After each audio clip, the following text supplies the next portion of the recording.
오늘은 한국 영화계의 대표적인 흥행 보증수표이자 이제는 자타공인 국민 배우 반열에 오른 배우 황정민에 대해서 알아보도록 하겠습니다. 1970년생으로 어린 시절부터 연기에 대한 열정이 남달랐다고 하는데요. 학창시절 개원예고 3학년 재학 중에는 부모님 몰래 사무실까지 얻어가며 친구들과 청소년 극단을 창단했는데 연극을 준비하는 과정에서 돈이 부족해지자 친구의 카메라를 전당포에 맡겨 그 돈으로 연극 포스터와 전단지를 만들며 공연 준비를 했다고 합니다. 마침내 극장을 빌려 공연을 올렸지만 흥행에 대실패하고 1,000만 원이라는 빚까지 지게 되면서 결국 부모님들이 이 사실을 알게 되었고 정말 엄청나게 혼이 났었다고 하네요. 그렇게 고등학교 졸업 후 임권택 감독의 장군의 아들에서 술집 종업원 단역으로 첫 데뷔를 하게 되는데요. 이때 자신의 연기가 많이 부족하다고 느껴 기초부터 다시 쌓아야겠다는 생각에 재수 끝에 서울예대에 입학을 하게 됩니다.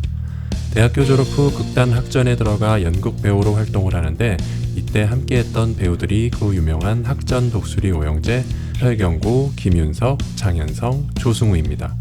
연극 활동을 이어가며 영화 배우에 도전을 하지만 번번이 오디션에 떨어지면서 가족들에게 민폐를 끼치는 것 같아 연극을 그만두고 여행 가이드를 준비하던 때에 황정민에게 황금 같은 기회가 찾아옵니다. 임순례 감독의 음악영화 와이키키 브라더스에 캐스팅되면서 인상 깊은 연기를 선보이며 본격적으로 영화계에 입문을 하게 됩니다. 임상수 감독의 바람난 가족에서는 첫 주연을 맡으며 파격적인 노출까지 감행하는 열연을 펼쳤고 영화 달콤한 인생에서는 잔인하고 비열한 악역까지 선보이며 나무조연상을 수상해 영화계에 자신의 존재를 서서히 알려나가기 시작합니다. 그러던 중 황정민이라는 배우를 대중들에게 각인시키는 대표작을 만나게 되는데요. 그 작품은 바로 칸의 여왕 전도연과 함께 출연한 너는 내 운명이었습니다. 너는 내 운명에서 황정민은 순박한 시골 노총각 김석중 역을 맡아 지고지순한 멜로 연기를 보여주었고 이 영화로 그의 청룡영화상에서 나무주연상을 수상하게 되는데 이때 수상소감으로 여러 스태프들과 배우들이 차려놓은 밥상에 숟가락만 얹고도 스팟은 본인이 모두 받아 죄송스럽다는 소감을 밝혀 보는 이들의 마음을 훈훈하게 만들었었는데요. 정작 자신의 아내는 별로 좋아하지 않았다고 합니다. 그 이유는 함께 호흡을 맞춘 전도연을 향해 너와 함께 연기한 건 기적이었어 라고 말한 게 화근이었다는데요. 황정민은 아내는 내 운명이라고 말을 했다며 기분을 풀어주려 했지만 아내는 운명보다 기적이 더 좋다면서 질투를 해 한동안 아내의 기분을 풀어주기 위해 애를 먹었다고 합니다.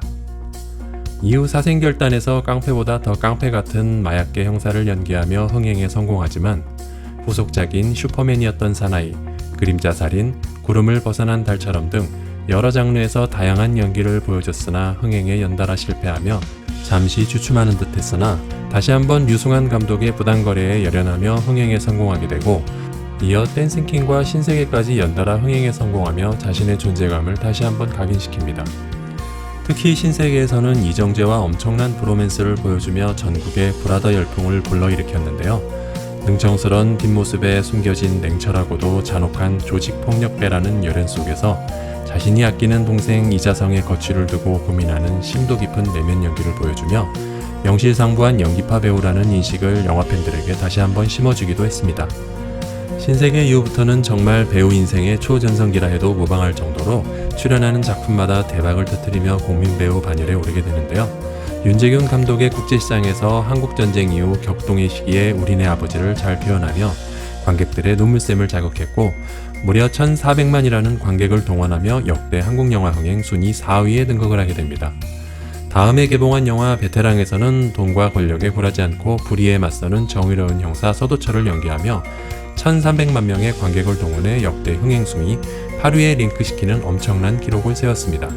서도철을 연기한 황정민은 이전에 보여줬던 선 굵고 압도적인 캐릭터 연기보다는 유아인의 악역이 돋보일 수 있도록 절제된 연기를 선보이며 영화가 전하고자 하는 주제를 가장 선두에서 이끌었다는 호평을 받기도 했습니다. 이후 곡성에서 연기한 무당역으로 역대급 신들린 연기라는 호평을 받았는데요. 그 중에서도 15분간이나 이어진 롱테이크 붓 장면은 일각에서 진짜 신내림 받은 무당이 아니냐는 평가를 받을 정도로 소름 돋는 메소드 연기를 펼치며 믿고 보는 황정민, 일명 밑보왕이라는 별명까지 얻기도 했습니다. 요즘은 신세계 이후 7년 만에 다시 뭉친 이정재와 호흡을 맞춘 영화 다만 악에서 구하소서에서 처절한 암살자 인남 역을 맡아 코로나로 침체된 한국 영화 시장에 다시금 활력을 불어넣고 있습니다. 연기를 사랑하고 끊임없이 노력하는 배우이기에 앞으로의 행보가 더욱 기대되는데요. 얼마나 더 넓은 연기의 내공과 스펙트럼을 보여줄지 현재만큼 미래도 더욱 기대되는 배우 황정민을 그려보며 오늘 영상 마치도록 하겠습니다.